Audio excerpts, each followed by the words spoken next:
பேரு? விஜய் டி விஜய். சொல்லுங்க, என்ன பண்றீங்க? நான் பேங்க்ல ஒர்க் பண்ணியிருந்தேன். அங்கேயும் இந்த பொண்ணால தான் வேலை போச்சு. ஓ, பொண்ணுன்னா லவ்வரா? நாங்கள் லவ் பண்ற பொண்ணு Sumitra. How can they do it so easily and how much they can? ஒரு பாபா கோயில பார்த்தேன். உங்களுக்கு என்ன வயசு அப்போ? 16 வயசு இருக்கும். அந்த பொண்ணு என்ன பண்ணிட்டு இருந்தா? 12th படிச்சிருந்தாங்க. ஃப்ரெண்டா போய் அப்படியே நாங்கள் 2 பேரும் லவ் பண்ண ஆரம்பிச்சோம். அதுக்கப்புறம் அவங்களே கூப்பிட்டு இந்த நம்பரை மெசேஜ் பண்ணி விட்டாங்க. மெசேஜ் பண்ணி விட்டாங்க. உனக்கு அமையுது, எனக்கு அமையல. அமைய வைக்கணுமாமே, அமையாது. அப்புறம் போ மெசேஜ் பண்ணி அப்படியே நாங்கள் 2 பேரும் நான் ப்ரொபோஸ் பண்ணவங்க இல்லை, நான் உங்களை லவ் பண்றேன் அப்படின்னு.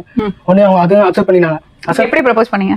மெசேஜ்ல தான் ப்ரொபோஸ் பண்ணேன். என்ன பண்ணீங்க மெசேஜ்ல? என்ன ஒன்று பிடிச்சிருக்கான்னு கேட்டேன். பிடிச்சிருன்னு சொன்னாங்க. நான் உங்களை லவ் பண்றேன் அப்படின்னா, இல்லை எனக்கு பிரச்சனை ஒரு விஜய், எங்க வீட்டு சண்டை அப்படின்னு சொன்னாங்க. என்ன சண்டை? அவங்க அது சின்ன வயசுல சண்டைன்னு தெரியல, சண்டைன்னு தெரியல. You are anti-Indian. பண்ணறதுன்னா நல்லா செய்வீங்க. வெளியெல்லாம் கூட்டு போயிருக்கேன். மாய் ஜாலியா மாலிபுரம் நிறைய வாட்டி வந்திருக்காங்க எங்க கூட. இது எப்படி வீட்டுல சொல்லாம எப்படி போறீங்க? அவங்க காலேஜ் படிக்கும்போது ஒரு நாள் கட்டஸ்ட் வருவாங்க. கம்பெனி சீக்கிரத்தை வெளியே சொல்லாதடா, வாய மூடுறா. அவ என்ன பண்றா இப்போ? பிபிஏ முடிச்சுட்டு இப்போ சிவில் இதுல ஒர்க் பண்றாங்க. அவங்க சார் ஏதோ ஒரு சார் இருக்காங்க, அவங்க ஆஃபீஸ் சார். அவரால் தான் எனக்கு இவ்வளோ பிரச்சனை இங்கே வந்து நிற்கிறேன் நான். ஏன்? இருமா, ஒரு பொசிஷன்ல போய் நின்னுக்கிறேன்.